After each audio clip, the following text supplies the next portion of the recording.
Manifesto launch करने जा रहे हैं और चुनावी जो अंतिम जो हमारा पड़ाव है वो हम अंतिम पड़ाव पे हैं और हम देख रहे हैं कि मीना साहब के पीछे अभी पूरा सिवान एक साथ उनको सपोर्ट करने के लिए खड़ा है और हम सब इसीलिए इकट्ठा हुए हैं कि उनके जो चुनावी मुद्दे हैं उसको हम जन जन तक पहुंचा पाएं।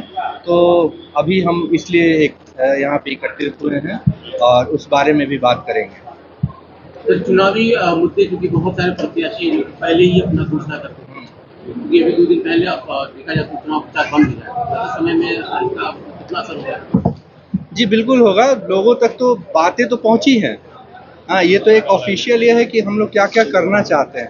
बातें तो सब तक पहुंच ही चुकी हैं कि अब तक हम जो भी हम अपना जन संपर्क कर रहे हैं उसमें लोगों को पता है कि हम क्या करना चाहते हैं और इस बारे में हम सबको अब क्लियरली बताना चाहते हैं कि हमारा मेन उद्देश्य क्या है। जो प्रत्याशी पिछले 15 सालों से बिना थके बिना हारे सिवान की प्रगति के लिए आगे चलना चाहती हैं, आज हम सब मिल के यही कोशिश कर रहे हैं कि उनके हाथों को थोड़ा मजबूत किया जाए ताकि जो 15 साल से जो वो बिना थके बिना हारे हर किसी के सुख दुख में सिवान के बारे में सोचते हुए जो काम करना चाहती हैं, हम लोग उनके हाथों को मजबूत करें ताकि वो सिवान की जनता के लिए बहुत सारा सौगात दे पाएं और सिवान की जनता उससे बेनिफिटेड हो।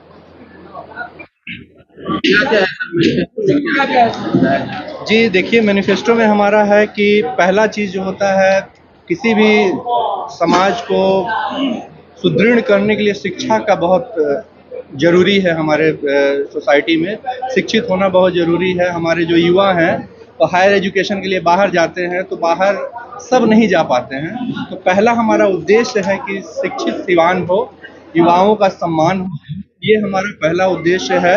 हम यूनिवर्सिटी सिवान में लाने का के लिए प्रयासरत रहेंगे उसके लिए। तो और जो प्रोफेशनल जो पैरामेडिकल्स या प्रोफेशनल जितने भी कॉलेजेस हैं, हम कोशिश करेंगे कि उसको यहाँ पे हम सिवान में स्थापित करें। मैडम का हम लोग हाथ मजबूत करेंगे ताकि उनका विजन है कि एक शिक्षित सिवान हो, युवा यहाँ से बाहर ना जाएं, यहीं पे रह के अपना हायर एजुकेशन कंप्लीट करें। तो ये हमारा प्राथमिक मुद्दा है। दूसरा मुद्दा एक इंसान के लिए होता है कि स्वस्थ हो इंसान। कोई भी इंसान है वो स्वस्थ रहना चाहता है और स्वस्थ रहेगा तभी अच्छा सोच पाएगा। वो फिजिकल हेल्थ होता है, मेंटल हेल्थ होता है, तो स्वस्थ रहना ज़रूरी है।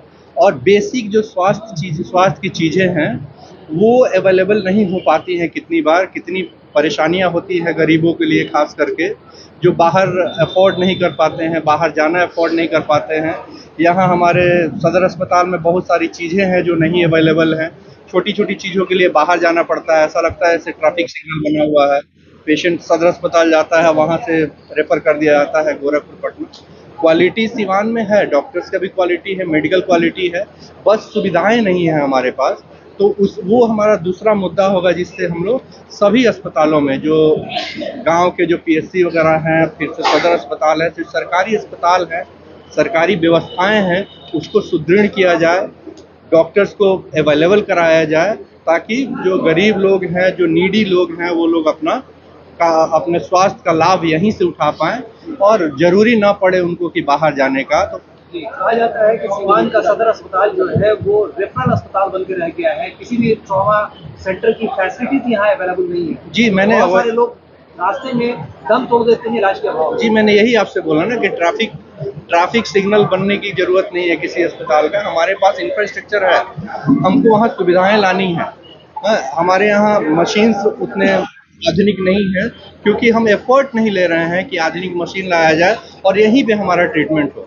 यहाँ पे जो हमारी ट्रीटमेंट हो सकती है तो बाहर जाने से बचेंगे और बाहर जाने से बहुत फर्क पड़ेगा। हमारा दूसरा मुद्दा है बेहतर स्वास्थ्य के लिए और तीसरा है रोजगार। समझ नहीं आता कि बिहार में रोजगार क्यों नहीं है। हमारे यहाँ के लोग इतने मेहनती हैं, वो बाहर क्यों जाते हैं? जो पढ़ लेते हैं वो भी बाहर जाते हैं, जो नहीं पढ़ते हैं वो भी बाहर जाते हैं। तो ये दोनों चीज़ों के लिए हमको बाहर जाने की ज़रूरत नहीं है। हमारे पास क्वालिटी है, हमारे युवाओं के पास क्वालिटी है। ये जब जाके बाहर के राज्यों में अपना योगदान देते हैं जो वहाँ की ग्रोथ बढ़ती है, तो हम यहाँ पे क्यों नहीं कर सकते? नेता लोगों का ये विजन क्यों नहीं है कि हम यहीं पे रह के हमारे जो शिक्षित युवा हैं या जो किसी कारण से पढ़ लिख नहीं पा रहे मेहनती लोग हैं, वो यहाँ पे क्यों नहीं कर सकते उस चीज़ों को। तो उसमें थोड़ी सी सुधार लाने की ज़रूरत है और इसके लिए ही हम प्रयासरत रहेंगे। और आगे ये हमारा तीसरा मुद्दा है जो सबको रोजगार का हमारा सोच है, जिसको हम अगर उनका हाथ मजबूत करते हैं मैडम का, हिना साहब का, तो हम लोग इसमें भी हम लोग आगे की तरफ बढ़ सकते हैं। चौथा जो मुद्दा होता है वो महिला सुरक्षा को लेके है।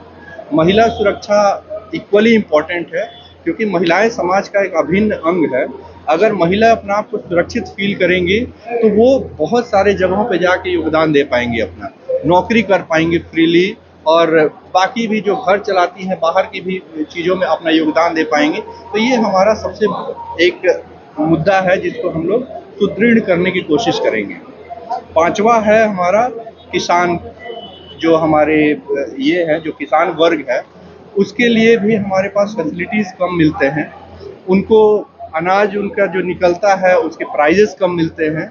उसमें हम लोग कोशिश करेंगे बेहतर से बेहतर उनको कैसे मूल्य दिया जा सके या बेहतर से बेहतर सुविधाएं दिया जा सके, ताकि वो लोग अपने जो अपना मेहनत है उनका बेहतर फल मिल पाए। और छठा जो है हमारा वो तो शुरू से ही जो ये रहा है विकास हमारा, देखा है कि हमने पिछले कुछ सालों में तो कुछ खास विकास हुआ नहीं है। तो वो सिवान विकास करेगा तो बाकी हम लोग आगे बढ़ेंगे। सिवान विकास करने का मतलब जो चारों पांचों में मैंने आपको जो मुद्दा बताई है, अगर इस पे हम अच्छे से काम करते हैं तो विकसित सिवान होना ही है।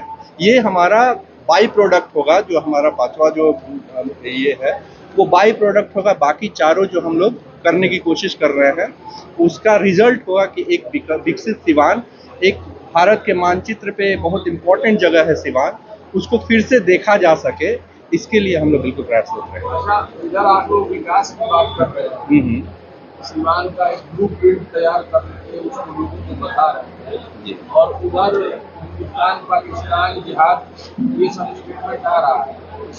बात को कैसे देखिए, दूसरी पार्टियां क्या करती हैं या कौन क्या बोलता है, नफरत फैलाने के लिए हम यहाँ नहीं बैठे हैं ना, हम तो प्यार बांटने के लिए बैठे हुए हैं। और जो कुछ भी होगा, अगर आप सोचते हैं कि नफरत करके हम किसी चीज़ को विकासशील कर देंगे, वो पॉसिबल नहीं होता है किसी भी समाज में। चाहे वो आप गांव के स्तर पे ले लें या आप जिला के स्तर पे ले लें, राज्य के स्तर पे ले लें, देश के या विश्व के स्तर पे ले लें, नफरत से कोई विकास नहीं हुआ है।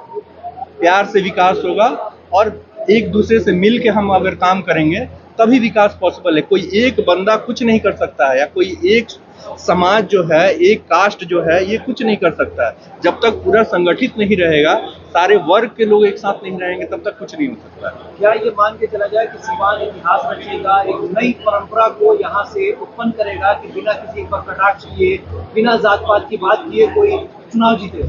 अगर ऐसा होता है, ये होगा और ये मिसाल बनेगा कि आप बिना कास्ट की बात किए, बिना रिलीजन की बात किए, बिना किसी को गाली दिए, आप अपने काम के बल पे, अपने सौम्यता के बल पे आप चुनाव जीत सकते हैं। ये ऐसा होगा, और ऐसा होगा तो और अच्छे लोग राजनीति में आएंगे, और अच्छे लोग राजनीति में आएंगे जिनको कास्ट पॉलिटिक्स अगर हटता है, कास्ट रिलीजन इन सब चीज़ों को लेकर अगर बात न करके विकास के लिए बात किया जाए, तो ये बहुत बड़ी उपलब्धि होगी। और ये होगा, मुझे लगता है कि इस बार सिवान ऐसा देखेगा। भाई बैठे हुए हैं, ये इस बात का सबूत है कि सीवान एक धागे में आ चुका है और एक रंग में रंग चुका है। बिल्कुल रंग चुका है। मैं किसी पॉलिटिकल पार्टी का नहीं हूँ, ठीक है। मैं यहाँ पे आया हूँ क्योंकि मुझे एक विजन दिख रहा है, मुझे ऐसा दिख रहा है कि ये सुधार हो सकता है तो सबके लिए होगा, और सब सुखी हमारे, क्योंकि रहना हमको यही है, जन्म स्थान है हमारा, रहना यही है। अगर यहाँ पे हमको अच्छी सुविधाएं मिलती है, अच्छे से हम रहते हैं, तो उससे बेहतर क्या है। तो मैं इससे आप डॉक्टर हैं, हाँ जी, तमाम डॉक्टर सीवान की इस बात समर्थन में काम कर रहे हैं। हाँ बिल्कुल करेंगे। जिनको जहाँ भी सुरक्षित महसूस करेंगे तो लोग समर्थन करेंगे, बिल्कुल करेंगे। सर, आप लोग जो मैनिफेस्टो लेकर आए हैं उसको पूरा करने के लिए किसी न किसी अलायंस के साथ जाना पड़ेगा चुनाव जीतने में? बिल्कुल जाना पड़ सकता है। ये सोनली मैडम का डिसीजन होगा। देखिए, अभी तो निर्दलीय हम चुनाव लड़ रहे हैं, मैडम चुनाव लड़ रही हैं। बाकी जो प्रोग्रेस मैंने आपसे अभी कहा, अकेला इंसान कुछ नहीं कर सकता है, उसको एक संगठन की जरूरत होती है, ऐसा नहीं है। सब मिल के काम करेंगे तभी कुछ होगा। अगर इनको लगता है कि कहीं बाधा आ रहा है या इनको इनकी विचार से कोई पार्टी का विचार मिलता है तो जरूर उस बारे में सोचेंगे, बिल्कुल सोचेंगे, सोचना चाहिए। डॉक्टर साहब, हिना साहब ने एक नारा दिया कि सभी रंग हमारे। बिल्कुल खासतौर पर इस चुनाव में पूरा पश्चिम का मिलन हो गया है, कोई मतभेद नहीं रहा है। लग रहा है कि वाकई धरातल पर सभी लोग देखने को गए हैं। आप देख लीजिए यहाँ पे जितने लोग बैठे हुए हैं सभी रंग के लोग हैं, तो अगर ये नारा है तो बिल्कुल सही नारा है कि नहीं? सभी रंग ही हमारे, और किसी एक का नहीं, हम सबके लिए तो ये जरूरी होता है ना जानना कि सभी रंग मिलेंगे तभी जाके कुछ खुशहाली दिखेगी हमारे आसपास में। तो एक बिल्कुल सही बात है, आप मिला भी सकते हैं कि सभी लोग यहाँ एकत्रित हुए हैं और सभी लोग उस चीज को लेके आगे बढ़ रहे हैं।